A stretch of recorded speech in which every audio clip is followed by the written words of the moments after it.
You know, yesterday you asked a question which I answered, but I had a feeling that those who do not know Arabic well, even the Arabs, who do not know the meaning of the Quranic words in depth, may think that I am forcibly trying to prove things which the Holy Quran or the Arabic do not permit. So I thought it fit to bring the proof, inviolable evidence of what I said to be true. So I have collected those verses which I had in mind, but I didn't remember at that moment. But they had created a total impression on me. Even when, if I didn't refer to them, I had that meaning in my mind. And secondly, I have collected the positive proof from the highest Arabic authorities that what I said is according to the true Arabic grammar and Arabic lexicon. And for instance, zakaha, I said it also means, perfection means to promote something and to reach to perfection. It doesn't mean just spiritual purity. So I have got all this evidence. Would you like me to go through this so that anybody who is left in any doubt about yesterday's discourse would now know that when I say something, it is on sure footing. It's not just guesswork. Okay?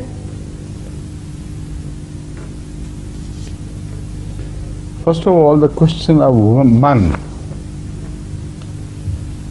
When you say قَدْ أَفْلَحَ مَنْ زَكَّاهَا, apparently this man refers to Zawil Aqul. And the man who has, somebody who has wisdom, who has mind, even if he is not man, if he is animal, man speaks of Zawil Aqul. This is the normal course. But the Holy Quran has most certainly used it in reference to things which are not Zawil Aqul, which are not even live. And the Arabic grammar has supported this, that man is also used in application to apparently dead things. And man is also used as female. So ha, the reference of ha or nafs is also man, and male is also man. Man is a very wide word.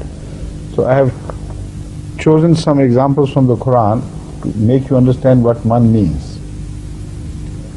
تُسَبِّحُ لَهُ السَّمَاوَاتُ السَّبْعُ وَالْأَرْضُ وَمَنْ فِيهِنَّ وَإِن مِّن شَيْءٍ إِلَّا يُسَبِّحُ بِحَمْدِهِ وَلَكِنْ لَا تَفْقَهُونَ تَسْبِيحَهُمْ إِنَّهُ كَانَ حَلِيمًا غَفُورًا.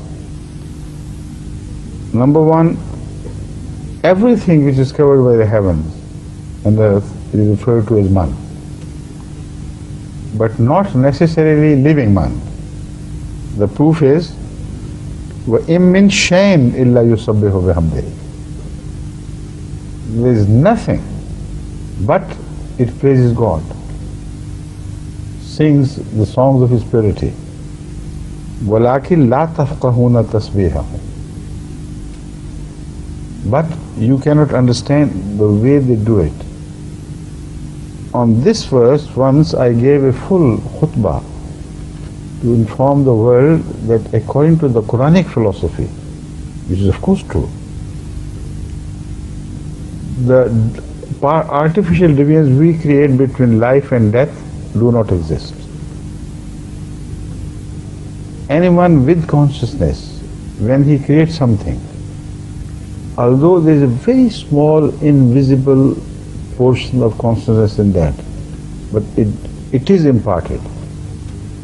So when God created the universe, everything has some measure of consciousness, because it's too small, and from our vantage point it's impossible to conceive. So we think here life begins, here death ends. The dead matter and life, we divide them. While according to this verse of the Quran and other which will follow, everything God has created has a measure of consciousness of its entity. And it is controlled by laws, like animal kingdom is controlled by intuition and other laws.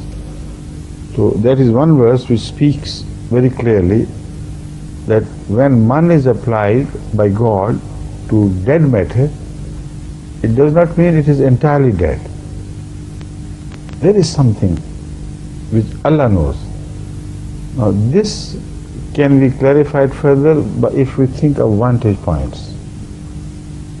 From human vantage point, our perception is so small and limited that we cannot conceive things even what we see fully. You don't read the mind of a honeybee or an ordinary fly or these things. They are too far away from you. But if you go down to the amoeba, the first rounded cell, without a mind, without an eye, without an ear, how can you put yourself into its mind and say it thinks? But it behaves as if it thinks. So up to that you can know. Beyond that we cannot reach. How things think if they do. The Holy Quran says, وَإِن مِّن شَيْءٍ إِلَّا يُسَبِّحُ بِحَمْدِهِ وَلَكِنْ لَا تَفْقَهُونَ تَسْبِيحَهُمْ. And the word hum is used to indicate all of them. إِنَّهُ كَانَ حَلِيمًا غَفُورًا. God is Halim. The word Halim, what does it mean here? Halim is someone who has no impatience, who can wait and wait and wait with perfect knowledge that the thing which he says is going to be proved later on. So Halim, in the sense that he created consciousness with the creation of matter. And it began to slowly and slowly evolve until a stage was reached when what we know as life, conscious identity which could express itself, that began. So when we look from our vantage point, we don't see that far and things become completely obscured. But speaking from the vantage point of God, the Creator, He can hear them. He is created. So this is the message of this verse. This tasbih is addressed to God, and He knows. He Himself has created it. This is Surah Hamim, As-Sajda, Ayat 45. The following verse is from Surah Bani Israel. You know, I told you yesterday, whatever I told you, I had a full background of knowledge behind it, but offhand I didn't remember these references, so I thought fit to bring them now today. Right? ثم استوى إلى السماء وهي دخان فقال لها وللأرض ائتيا طوعا أو كرها قالتا أتينا طائعين. What is this language? See? Now you see any difference in what I told you and what the Holy Quran does? Nothing. The Holy Quran speaks of the universe as if it knows, and it answers, responds to the call of God. When the heaven and the earth were like smoke, where was man there to think? You see? Where was the will of Hul there to think? To whom did God address? But God must have created some infinitesimal sense of consciousness. Because if He is conscious, He is conscious. His creation must have some imprint, some little quality to indicate that this is created by that being. So these are the proofs.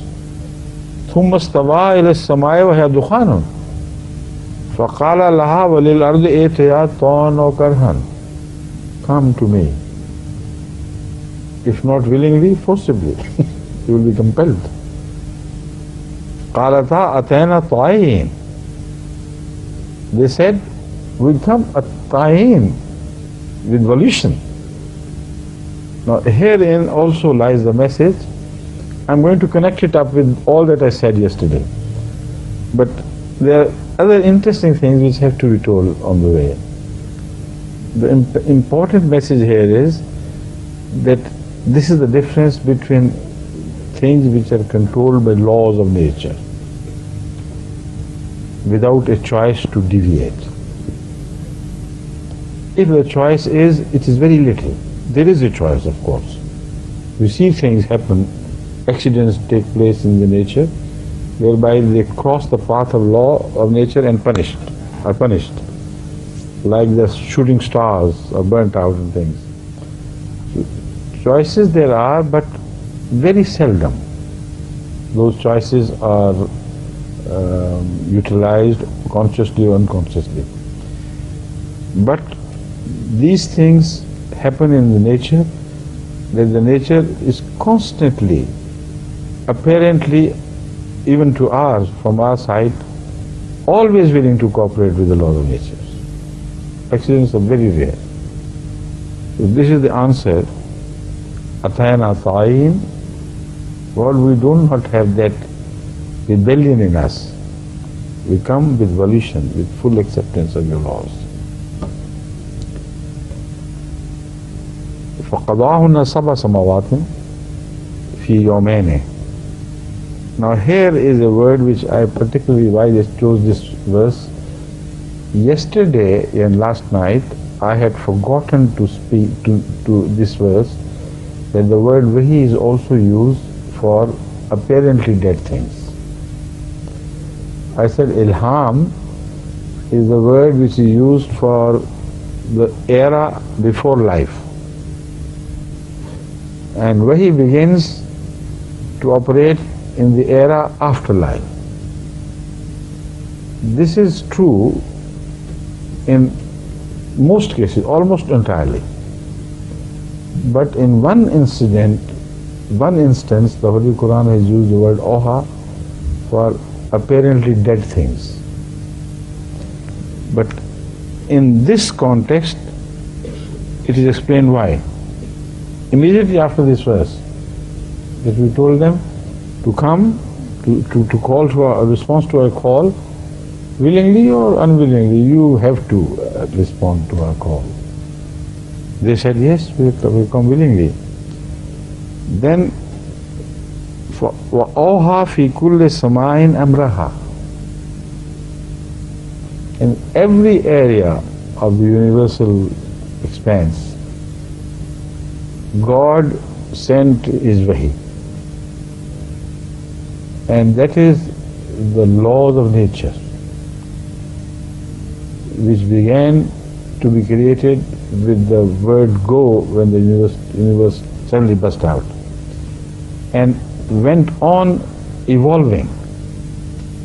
That is the amal of zakah. But I'll come to that later again.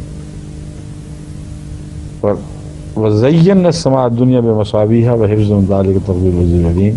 Surah Bani Israel, ayat 12-13. But after this page is translated,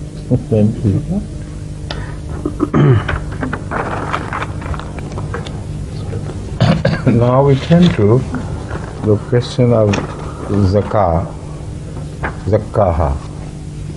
I said yesterday that the word zakkaha is not just spiritual purification. It also means perfection. It also means anything which is being perfected, it is being taken from a very small place and carried up and up and up. And through a gradual evolutionary process, it is raised. So yesterday I said it, but I thought some people will not believe me. They will think that I am trying to enforce things, my views upon the Quran. So there has to be some proof, Arabic proof for this, because the word zakka, yuzakki, muzakki is so commonly understood to mean purity of nature and character that people miss the point that it is the language of Arabic is created by God. It's not a human creation. And as such, God has made it exactly to fit the meaning of the Quran. He has kept every possibility open. Zaka sha'u yazku zukum wa zakam wa zakatan nama wa zada is the original. Nama wa zada. This is what I said. Zaka fulanun salaha, zaka fulanun tanama wa kana fi khusbin, zakka shaya nammahu, to raise something from below and raise it high. Aslaha, tahara, also madaha. Zakka shuhud, addalahum. So the perfection of Sawwaha, the word Sawwaha is also covered by Zakka. God created the universe and then leveled it with perfect justice. The word justice may not imply balance, I should say. Perfect poise, that is adl.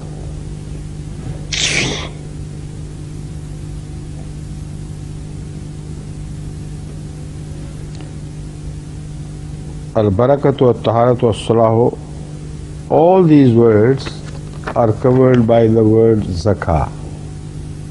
As we find muzakki, yuzakkihim, yuallimuhul kitab wal-hikmah, they have all this meaning. So the meaning of yuzakki now with this sense is not just to purify, to find people, men at the lowest of stages. They're almost like beasts. Pick them up and to raise them to such heights and they begin to talk to God and be talked to by God. Dassa, the word dassa, I said, I understand it to be suppressed, to make meaningless. And dassa is used by the Quran in this sense. Or yudussuhu fi turab. What is that? To bury it down. So it is the opposite of zakah. Zakah is to raise, dasa is to bury down, to push it down towards the center of the earth. Anything which moves downwards is dasa, and it also disappears from sight. So qad aflaha man zakkaha wa qad khaba man dassaha is normally not treated in this sense, translated. But I proved from the usage of the Quran and the Arabic lexicon that these are primarily used in Arabic in the sense which I explained yesterday. I did not deviate from the meaning. But because of people following routine after routine after routine, they have forgotten that these are the original meanings of these verses, these words, which are so beautifully applicable in that context which we just discussed. Dassa, it is said, is, I'll read the Arabic explanation of grammar. In fact, it was dassasa, which turned into dassa. And where did last shin disappear? The Arab scholars tell us that sometimes this last letter is dropped in and turned into ye, ja. So that is why dassaha with ja in the end. The original is dassasa. So when you drop the sin, it turns into ye. And another example is in case of noon. Sometimes noon is dropped and turns into ye. Tazannana is the real word, but you read in Arabic tazanna with ya in the end. Tazanna. See? The original word is not tazanna with ya. Ya has nothing to do with it. It is tazannana, like dassasa. So sin is turned into ya, like tazanna in tazannana, tazanna is the end product with noon dropped and ya taking its place.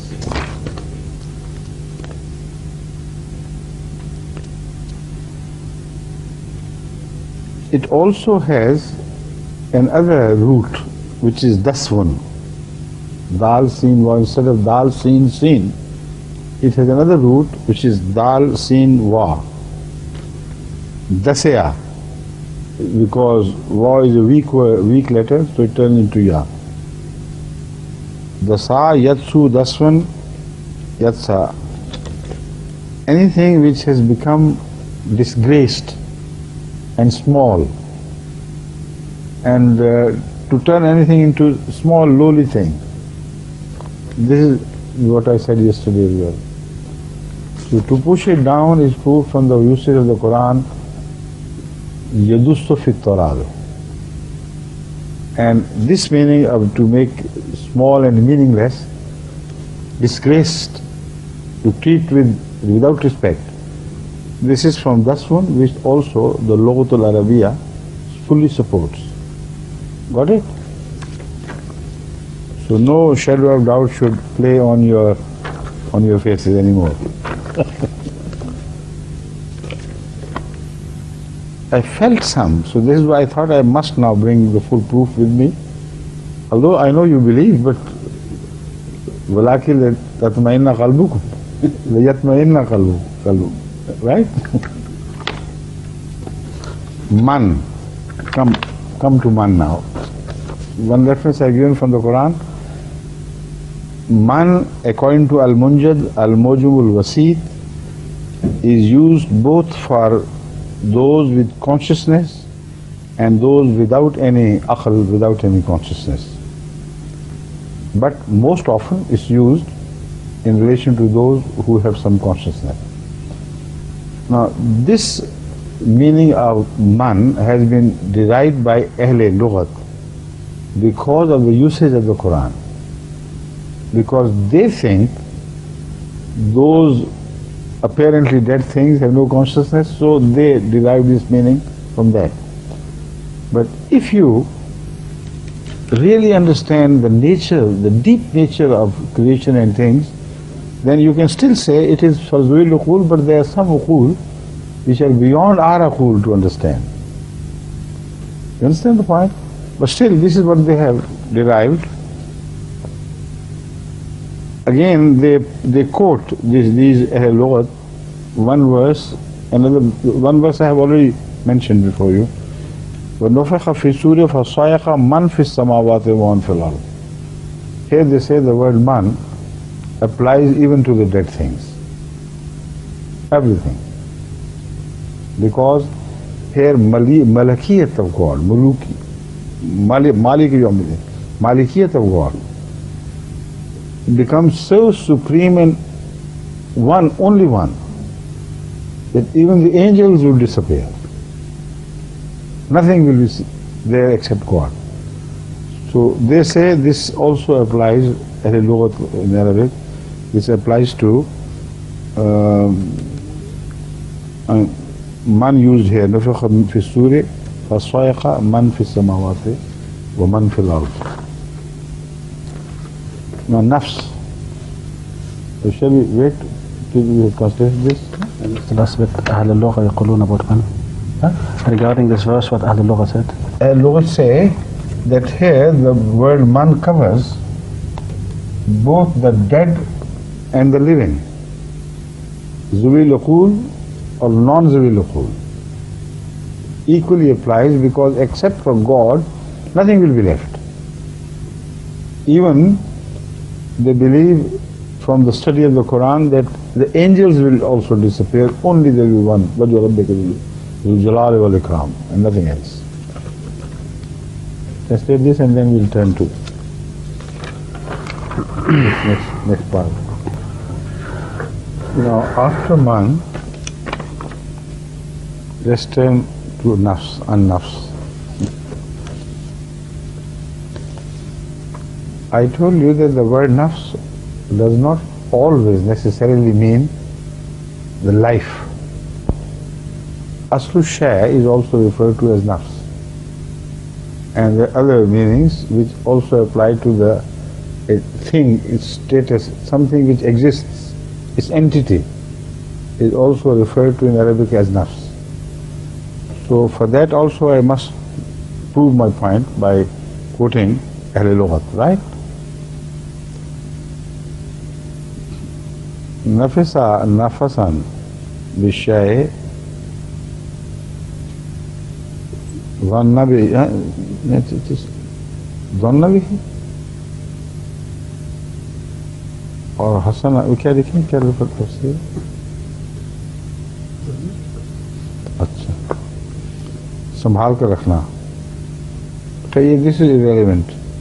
Nafisa फुलानुन वुलिदा, Nafisa फुलानुन हसदहु, नफस शैउ can't नफसन, नफसहु Minal अम्र रगबहु, नाफसहु fakhrahu. Now these are now comes to an-nafs. Ar-ruhu, ruhun, al-ainu, ad-damu, and al-jasadu. Even jasad is called nafs.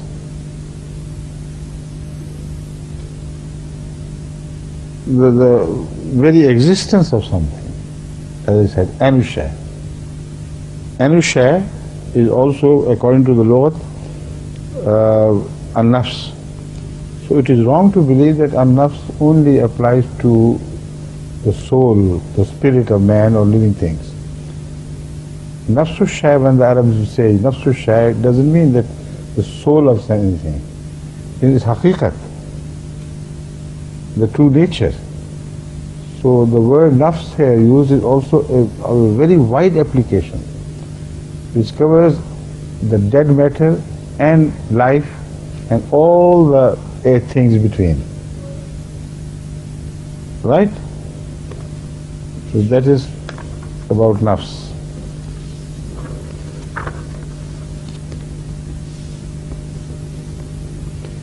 Now, as far as zakat, which is Islamic term, that is with zal, isn't it? So I have read about zakah, the word used here in this verse, wa nafsin wa ma sawa qad aflaha man zakkaha. And I told you that the word zakah and that zal, zakah, are very similar in meaning, although the letters are different. In one it is zay, in the other it is zal. Zal. You understand? When you say muzakki, you write it with zay. What do you call it in Arabic? Zay. Zayn. Zay. And when you write zakat, which you give, with what letter do you write? Zal. Zayn. No, but there, I'm sorry, I missed. It is used, it's written exactly by the same. But zakawat. Zakat. Yeah. I'm sorry. I wanted to speak about zakawat and the mada of zakat. That is different. But what I told you was that the word zakah with zal, that is with zaki, ar-rajulu zakiyun, and ar-rajulu zakiyun with zay, their meaning is very similar. That is what I said yesterday, right? So zakatin naru with zal, ishtadda, and its flame went up high. So it also has the meaning of rising from a low position to a higher position, to leap up. That is why when man's wisdom is leaps up. The smallest idea suddenly grows into something. We call such a man a rajulu Zaki. So Muzakki and Muzakki, or Zaki and Zaki, you can pronounce the difference better, I can't. Zal, I think, is the softest letter, which is very close to Zal. So Arabs pronounce this Zal, Zal. Sometimes it sounds like Zal. But Ze is strong. Az-Zaki, Az-Zaka, Az-Zaki, Muzakki. But both have the same meaning, not exactly, but the nature of the meaning is common in both. In this sense that something is raised from below and leaps high, like fire. When it leaps high, you say zakat al-naro. And when the wisdom leaps high, then you say hada rajulun zakiyun. Right? Zuka. Zuka is also not an-nar, but light or brilliance of extreme nature. So the word zuka can be used for a wise man in this sense as well, because it is said by the people of Lughat that the personal name of sun is Zaka. I don't know where they have learned this from, but Isme Alam, not personal name, but Isme Alam of sun is Zuka. Zaka, Yazku, Zakat, Zabihata, Zabaha. That is also, of course, Zabiha is when it's slaughtered, it's called Zakah. So, this much for that. It's not important. Incidentally, I mentioned, I said the word zakah, which is zakawat, also has some meaning similar to the word zakah. Al-wahyu. Now come to wahi. And with that we'll end up, so let me finish it now. Wahi I have already spoken about. I have explained from the reference of the Holy Quran that wahi is a transfer of knowledge from one person to another, which can be silent, which can be in vision, in dream-like things, which can be in spoken word. But mostly and primarily, the word wahi applies to silent messages, sign languages, or impressions created on others. So that is we wanted to find, and wahi is the word chosen by the Quran for all the communication from God to the living things. But also it is used, as I have proved, in relation to the dead thing and imparting of laws of nature into them. Right? Now, having said everything, I feel that I have yet not answered your question because I don't know the answer now. You said, what is the difference between wahi and ilham? Both are proved to be applicable to the dead things as well as the live things. Alhamaha can apply to the dead matter, as I have proved from the Quran, and also when a man is spoken to by God, instead of wahi, ilham is also used. So practically they are the same things, but for the conscious communication to man or living things, the word wahi is used. And wherever the word wahi is not used, this is the only difference I understand. There the word ilham is understood to be applicable. All animals, all insects have been given ilham by God, so their nature is created. But when wahi is used in relation to one insect, then you see the difference. So that is perhaps the only difference, that wahi is consciously used to indicate the improvement in quality of things to which Wahi applies. They always register a very definite improvement in their quality. This I am inferring, because in Lughat there is no such difference mentioned, but from the study of the Quranic usage, I think this could be the only possible difference. Otherwise I can't find anyone. Come on now.